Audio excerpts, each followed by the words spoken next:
If we really look at the life that we have, right? So, for example, here we are in Telluride. It's a beautiful place. Now we're in the top 8% of the world's population right now, living better. We have the ability to read and write. We have a car. We have time to contemplate even the thought about being more kind. Most of the world's population doesn't have any of these things.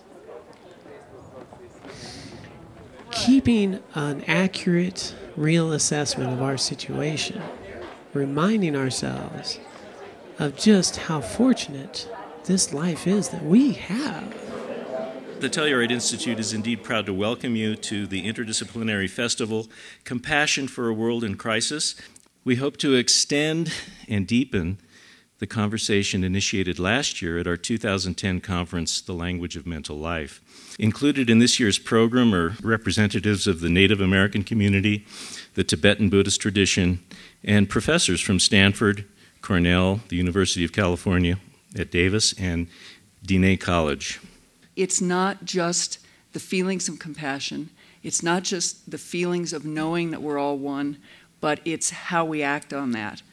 Our nervous systems are wired to care about other people, to be concerned with what's going on with other people. We have these neurons, right? We have neurons all over our brain and all over our body, but we have ones that are exquisitely sensitive to what another person is doing. We're living in a society postponing happiness. Everything at some point becomes less valuable, except interpersonal relationships. I will be happy when I pay up all my bill.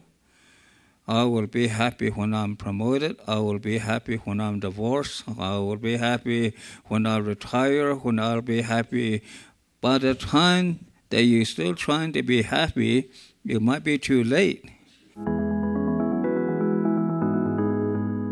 Sort of first and I think most important statement is work with our children, and at the same time we're working with ourselves and building that connection to nature that maybe we never got.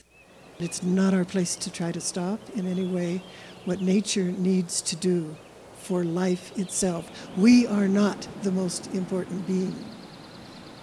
We are just part of all that is. All beings are partners in maintaining life throughout the world.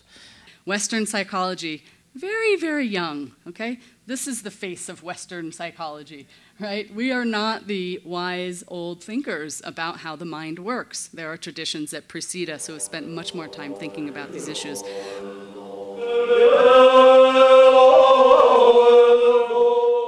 From our view, the definition of compassion is the sincere desire to remove the suffering of others.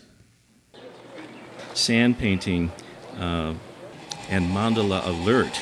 And this will be two different ancient traditions doing a ritual of sand painting. So within the Tibetan tradition, creating the sand mandalas, we've done many times, but I've never in my life had the opportunity to see this precious sand painting and to see the two cultures side by side.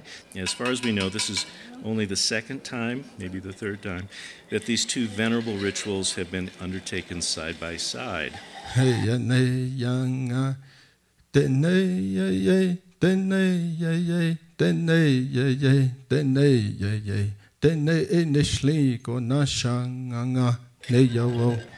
It's a therapeutic sand painting.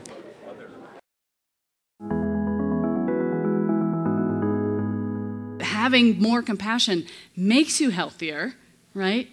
Makes you happier, and makes you more successful in your relationships, right? That seems like it would be pretty compelling.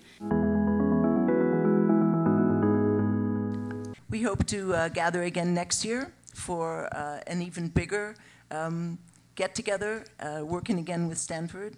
Thank you, everybody.